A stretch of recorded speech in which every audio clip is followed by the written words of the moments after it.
আজকে এই টাটকা লাউ শাকের পাতার সাথে ডাল বাটা দিয়ে মাখিয়ে পাতার বড়া বানিয়েছিলাম। গরম ভাতের সাথে এই পাতার বড়া খেতে অসাধারণ লাগে। গরম গরম মচমচা লাউ শাকের এই পাতার বড়া আসলেই খেতে অসাধারণ। আর এই লাউ শাকের পাতার বড়া দিয়ে 1 প্লেট ভাত নিমিষেই শেষ করা যায়।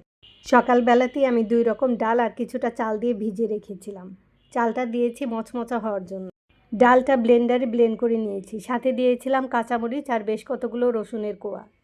তারপর লবণ আর হলুদের গুঁড়া দিয়ে মাখিয়ে নিলাম। এই ডাল বাটাটাই এখন পাতার উপর মাখিয়ে নেব। টাটকা দেখে লাউ শাকের কতগুলো আস্ত পাতা নিয়ে নিলাম। আস্ত পাতাগুলো ভালো করে ধুয়ে নিয়েছি। আর পাতার শিরা বরাবর আঁশগুলো এভাবে টান দিয়ে ছিঁড়ে নিলাম। প্রত্যেকটা লাউ পাতা এভাবে পরিষ্কার করে নিলাম।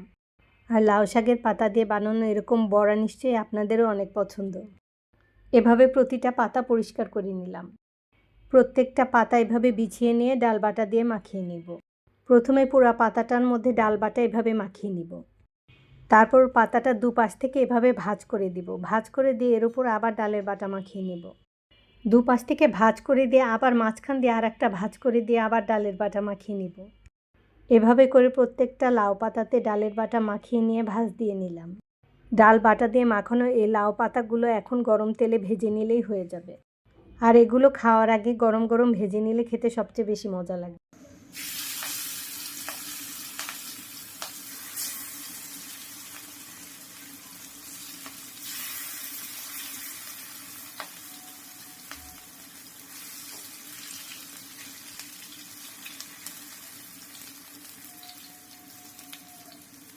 এই পাতাগুলো এক পাশ ভালো মতো ভাজা হয়ে গেলে উল্টে দিয়ে আবার অপর পাশও ভালো মতো ভেজে নিলাম। পাতাগুলো মিডিয়াম থেকে লো আঁচে ভাজতে হবে। আর একবারে বেশি আঁচে ভাজতে গেলে পাতাগুলো পুড়ে যাবে আর ভেতর থেকে সেদ্ধ হবে না। এভাবে প্রতিটা পাতা আমি মচমচা করে ভেজে নিলাম। সত্যি এগুলো কিন্তু গরম গরম খেতে অনেক মচমচা হয়েছিল। এই পাতাগুলো আমি নাড়াচাড়া দেওয়াতেই আপনারা বুঝতে পারবেন যে কতটা মচমচা হয়েছে।